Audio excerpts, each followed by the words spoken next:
Hello and welcome everyone to the walk around video here at your next car, the 2019 69 Reg G20 330e M Sport. Vehicle is presented in mineral grey, features the Y&T body enhancement kit alongside some very nice features from BMW. 330e M Sport is of course the plug-in hybrid variant of the M Sport 3 series.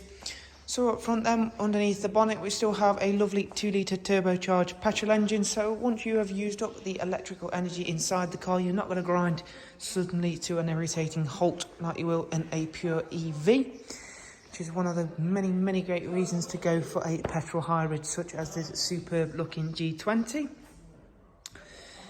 The in-house enhancement kit you'll see around the car is fully fitted in-house, and it does make a big difference to the overall appeal and look of this stunning G20 3 series.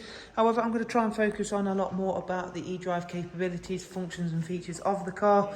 So we'll take a couple of close-ups and show you in about them and try and talk about a mixture of both, but highlight, of course, more about the Edrive capabilities. Firstly, you'll see a nice mixture of the both there down the side, so brand new 20-inch alloy wheels, satin side vinyls, in-house decals, and of course the gloss black sill extension. If we open up this, what looks like a fuel filler cap, will reveal how and where you charge the car from.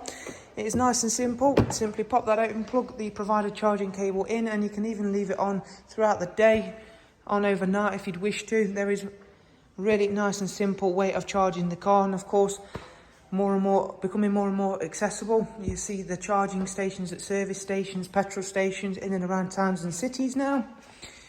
Also down the side of the car you'll see it's a very nice, clean and tidy vehicle, and it hasn't lost any of that sharpness being a Edrive model. You've got the rear sun protection glazing.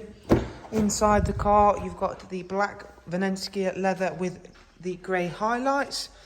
You've still got heated front seats. We've got the lovely ambient lighting, which of course you can configure to your own preferences if you'd prefer to.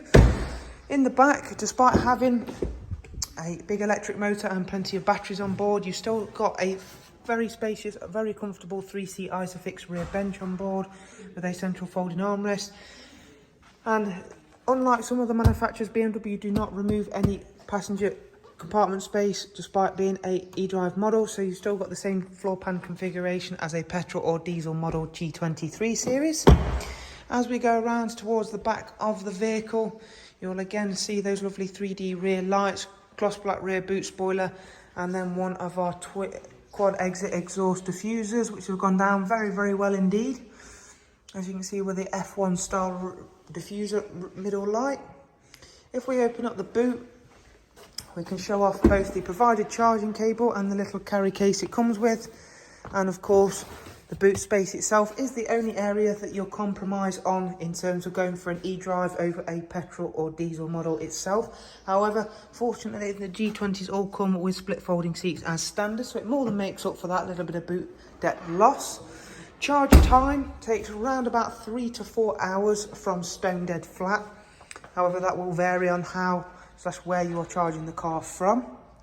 With that full charge, BMW give you a claimed estimated range of around about 37 to 40 miles of electric range, which has been upped from this car's predecessor quite largely. This 330e M Sport, the G20, was in fact voted 2020 What Cars Plug-in Hybrid of the Year. And a lot of people commented on that it is very easy to achieve that range during those very fastidious tests, and alongside that how well it does drive in comparison to its petrol or diesel alternative. There is really no differences inside the car, as you'll see now. So in here we've got a multifunction M Sport steering wheel. You've still got nice things like cruise control, speed limiter, voice and volume functions. You've still got a paddle shift gearbox should you want to use those. We've got the lovely live cockpit with the default map view, which again you can configure to your own preferences. We've still got things like automatic dual climate controls, heated front seats, a fully touchscreen media and nav screen. However, you don't need to use the touchscreen capabilities if you don't want to. You've still got the iDrive scroll wheel. The Nav system is by far one of the best, if not the best system out there, especially considering how quick anybody could jump in here and use this system effectively. You can see I can scroll around, pinch, zoom, tap in and set destinations. You can see it's giving me points of interest, including charging points. If you click further into those, it'll give you more information regarding whether it's one that's applicable for this car, if it's one that costs to use it, etc. It will give you more and more information regarding that charging station. You've got regular Bluetooth audio and telephone on this car, as well as Apple CarPlay and Android Auto. So again, covering those are two really important features. A lot of people wanting Apple CarPlay or the equivalent Android feature at the moment. You can configure this screen to your needs/wants. Being that this car still has a petrol engine in, of course it still requires servicing. 2 services carried out with BMW. Its next one's not due for 13,000 miles, and the current mileage is 31515, so just over 31,000 miles. And if we fire the car back up, which again is utterly silent obviously, being that we are currently running on the electric motor. If we just drop the car into reverse, you can see there that you've got a rear facing reversing camera with front and rear parking sensors. We've got a huge amount to choose from in terms of the modes. So you've got hybrid, which the car is currently in, fully electric and sport. If we press sport, so immediately fire up the petrol engine, and there you can see again you can configure and choose the car to your preference, including the extra boost facility, which will maximise the performance using both petrol and the electric motor and stored electrical energy from the batteries. So there is a look around at this superb G20 330e M Sport. If you'd like to know more, including prices and funding options, please do simply check out the links I'll be leaving available for you below in the description.